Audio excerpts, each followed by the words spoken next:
Halina't pag-usapan natin 'to mga idol. Ngayong 2024 ang pangalawang season ni Coach Darvin Ham sa Lakers na sa kanyang unang postseason run ay nakarating agad siya sa Western Finals at siya din ang ikatlong rookie coach ng Lakers na umabot sa Conference Finals. Sa last season kasi niya sa Lakers ay wala talagang umaasang makakapasok sila sa playoffs noon dahil nga sa kanilang mababang winning percentage na trials and error experiment na madalas ginagawa ng mga nasa rookie coach pa lamang na hindi talaga naging maganda ang kanilang 10 losses at 2 panalo sa pagsisimula ng season. At kasama na rin dito ang madalas na pagkakaroon ng injury nila Anthony Davis at LeBron James.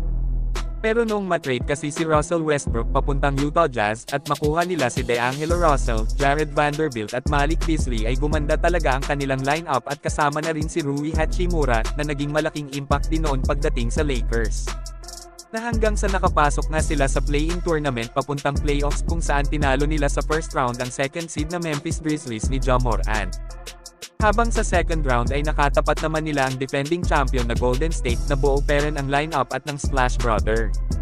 At pagdating sa conference finals ay nakalaban naman nila ang Denver Nuggets na naging hamon talaga sa kanyang pagiging rookie coach sa Lakers dahil hindi rin madali na manalo sa Nuggets na may Joker, bukod kasi sa passing ability nito ay napakataas din ang kanyang shooting percentage, lalo na pagdating sa 3-point area at mga mid-range na naging dahilan talaga para masweep ang Lakers.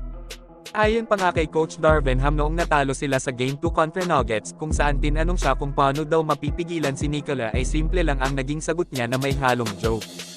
Huliin daw sa labas ng bahay si Joker at kidnapin. Dahil alam talaga ni Coach Ham na wala talaga siyang stopper na pwedeng itapat kay Joker. Natanging ang nakita ko lang na player noon na kayang bantayan talaga si Jokic ay si Dwight Howard at Marc Gasol. Nasa ngayon nga ay muling magtatapat ang Lakers versus Denver Nuggets para sa opening season ng NBA sa October 25 kasama din ang Warriors versus Phoenix Suns.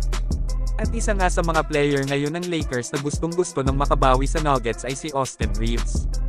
At maging si Anthony Davis at LeBron na hindi na makapaghintay na makaharap ulit ang Nuggets at talunin sa araw ng ring ceremony. Pero isa talaga kasi sa magiging problema pa rin ng Lakers ay ang kanilang big man. Dahil in-address na rin kasi ni Coach Darvin Ham na wala talaga silang legit center na babantay kay Joker, na maging si Jackson Hayes na nasa center position ay hindi rin daw magiging sapat dahil sa manipis ang pangangatawan nito, na maliban lang sa isang center nila na si Christian Wood, na ayon sa report ay excited na rin si Rob Pelinka at Darvin Ham sa versatility style na pwedeng pang-counter kay Joker dahil shot blocker at rim protector din ito.